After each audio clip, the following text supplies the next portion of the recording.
अस्सलामुअलैकुम viewers, welcome to my channel Hannah's magazine. कैसे हैं आप सब व्यूवर्स? आज मैं आपके लिए फ़ायदों से भरपूर रेसिपी लेके आई हूँ। तो आज की ज़बरदस्त सी रेसिपी का नाम बताने से पहले मैं बताना चाहूँगी कि ये चीज़ यहाँ पे पाकिस्तान में बहुत कम अवेलेबल होती है, लेकिन मुझे एक जगह पे ये दिखाई दी तो मैंने कहा कि इसको ज़रूर लेना चाहिए क्योंकि इसके बहुत ही ज़्यादा फ़ायदे हैं।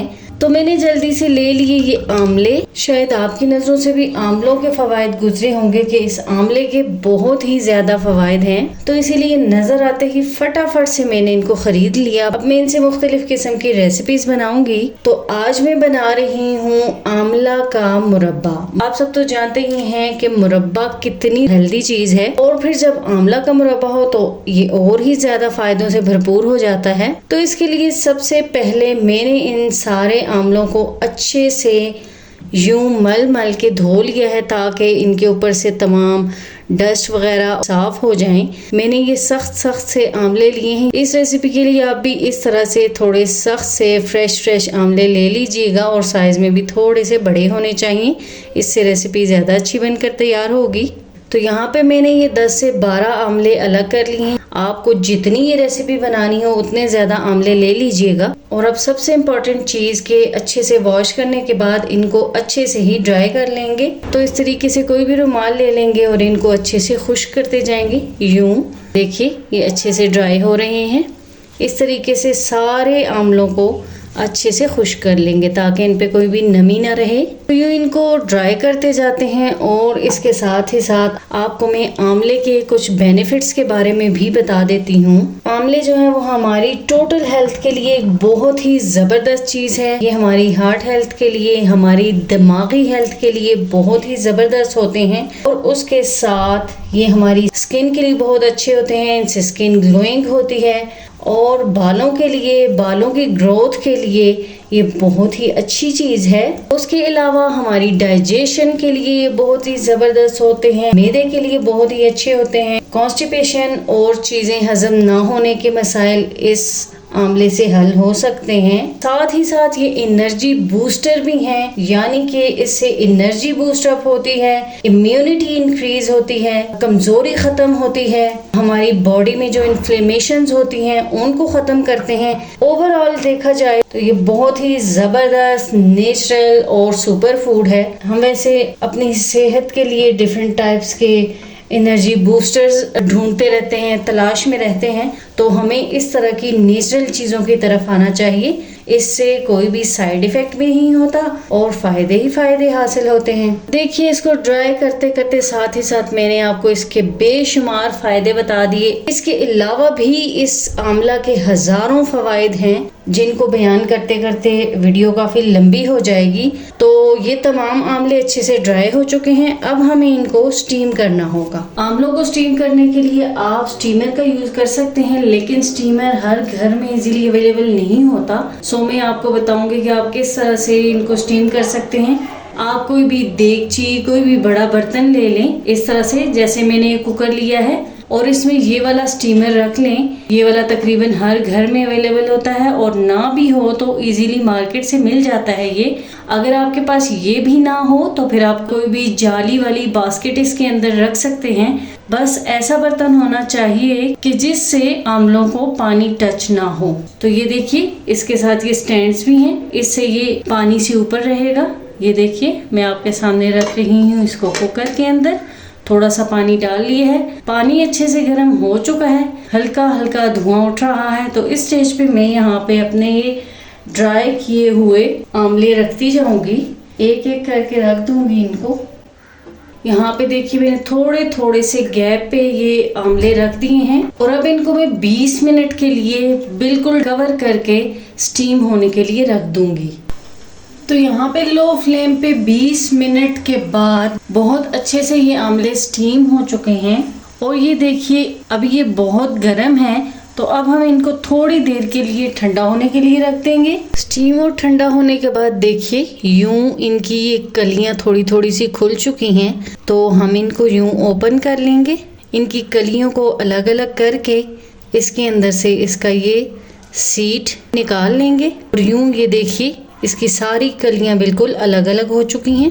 इसी तरीके से सारे आंवलों को खोल के इसका सीड निकाल के कलियां अलग अलग कर लेंगे। अच्छा, यहाँ पे साथ ही साथ मैं आपको एक और चीज़ बताती चलूँ कि अगर आप इनको स्टीम नहीं करना चाहते तो फिर आप इनको बॉईल भी कर सकते हैं। और सेकंड ये भी कि अगर आप इसकी यूं कलियां अलग अलग नहीं करना चाहते तो नेक्स्ट आप इसको यूं पूरा भी कुक कर सकते हैं, यानी कि जैसे भी आपको इजी लगे। मुझे लगता है मैंने इसको कुछ ज़्यादा ही स्टीम कर दिया है। फ्लेम बिल्कुल लो नहीं था, तो आपने फ्लेम बिल्कुल लो रखना है और 15 से 20 मिनट के लिए इसको स्टीम करना है। मेरे पास ये कुछ ज़्यादा ही सॉफ्ट हो चुके हैं, तो अब मैं ये करूँगी कि नेक्स्ट जब इसको कुक करूँगी ना तो फिर उसमें थोड़ा कम टाइम इस पे लगाऊंगी। उससे ये होगा कि ये मज़ीद सॉफ्ट नहीं होंगे। आप पहले ही इनको थोड़ा कम फ्लेम में स्टीम कीजिएगा। तो यहाँ पे देखिए मैंने सारे आंवलों को खोल लिया है। तो अब हम नेक्स्ट स्टेप की जाने बढ़ेंगे। नेक्स्ट अगेन चूल्हे पे मैं एक बर्तन रख दूंगी और इसमें तैयार करनी होगी हमें चाशनी। तो उसके लिए मैं यहाँ पे 1 कप शक्कर ले रही हूँ। आपके पास अगर गुड़ मौजूद है तो छोटा छोटा उसको भी काट के डाल सकते हैं। उसके अलावा आप चीनी का यूज भी कर सकते हैं। मैं इसको बहुत ही हेल्दी तरीके से बना रही हूँ, तो इसलिए मैं इसमें चीनी ऐड करके इसको अनहेल्दी बिल्कुल भी नहीं बनाऊंगी। इसमें बिल्कुल थोड़ा सा पानी ऐड करूंगी, तकरीबन 2 से 3 चम्मच के करीब पानी मैंने इसमें डाला है ताकि इसको मेल्ट होने में आसानी हो। तो अब इसको बिल्कुल लो फ्लेम पे मेल्ट होने देंगे ताकि ये जले नहीं। और साथ ही साथ मैं इसमें बाकी के इंग्रेडिएंट्स ऐड करती जाती हूँ। इसकी टेस्ट को इनहेंस करने के लिए मैं यहाँ पे डाल रही हूँ 1/2 टीस्पून काला नमक। आपके पास नहीं है तो नॉर्मल रूटीन में यूज होने वाला नमक भी डाल सकते हैं। नेक्स्ट में डाल दूंगी 1 से 2 स्टिक्स दालचीनी की। थर्ड इंग्रेडिएंट डाल रही हूँ सौंठ पाउडर, यानी कि अदरक का पाउडर। अगर आपके पास ये पाउडर मौजूद नहीं है तो आप स्टार्ट में ही फ्रेश अदरक के छोटे छोटे से पीसेस कट करके भी डाल सकते हैं, इससे भी टेस्ट बहुत इनहेंस होगा। 1/2 टीस्पून सौंठ पाउडर डाल रही हूँ।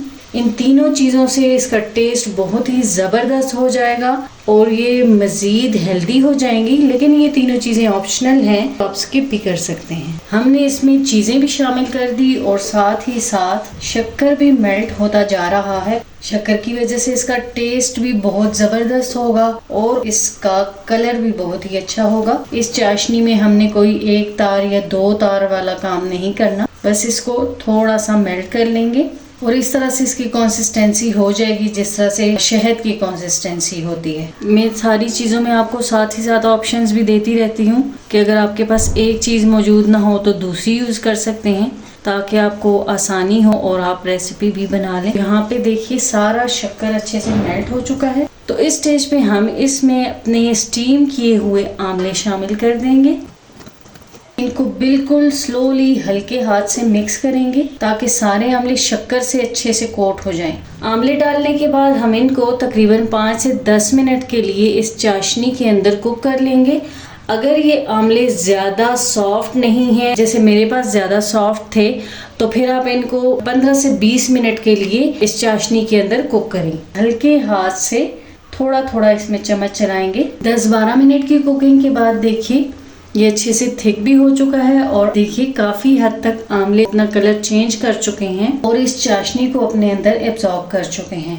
तो बस हमें इसको इससे ज़्यादा कुक और थिक नहीं करना, क्योंकि ठंडा होके भी ये थोड़ा सा मज़ीद थिक होगा। सो इस स्टेज पे हम फ्लेम ऑफ कर देंगे और इसको थोड़ा सा ठंडा होने के लिए रख देंगे।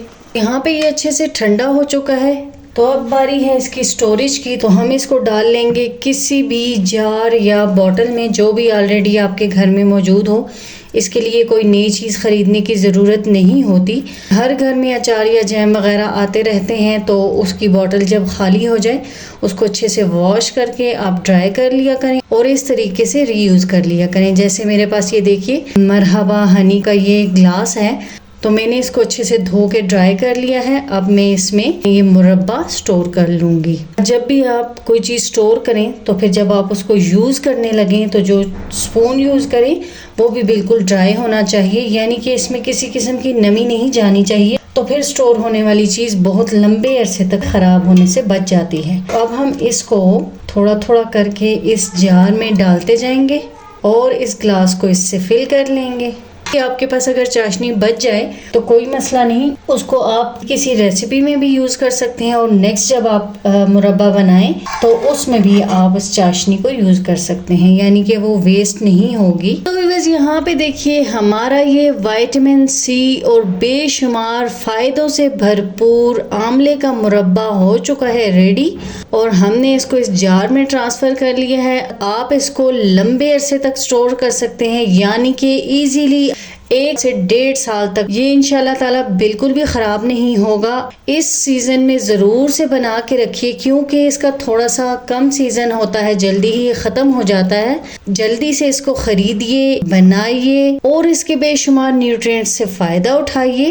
विटामिन सी से भरपूर होता है, यानी कि ज्यादा सारे माल्टों की निस्बत इस एक आंवला में विटामिन सी मौजूद होता है। तो व्यूअर्स आप मेरी इस रेसिपी को इस सीज़न में ज़रूर से ट्राई कीजिएगा और कमेंट्स में शेयर कीजिएगा कि आपको मेरी आज की ये हेल्दी रेसिपी कैसी लगी और आप मुझे कहाँ किस सिटी से देख रहे हैं। इसी तरह की हेल्दी होममेड और न्यूट्रिशियस रेसिपीज देखने के लिए मेरे चैनल को लाइक एंड सब्सक्राइब कर दिया करें और बेल आइकन को ज़रूर प्रेस किया करें ताकि मेरी तमाम नई आने वाली वीडियोस के नोटिफिकेशंस इजीली आप तक पहुंच पाएं। नेक्स्ट हाजिर होंगी फिर किसी हेल्दी होममेड और विटामिन से भरपूर रेसिपी के साथ। तब तक के लिए अल्लाह हाफिज़ एंड बाय बाय।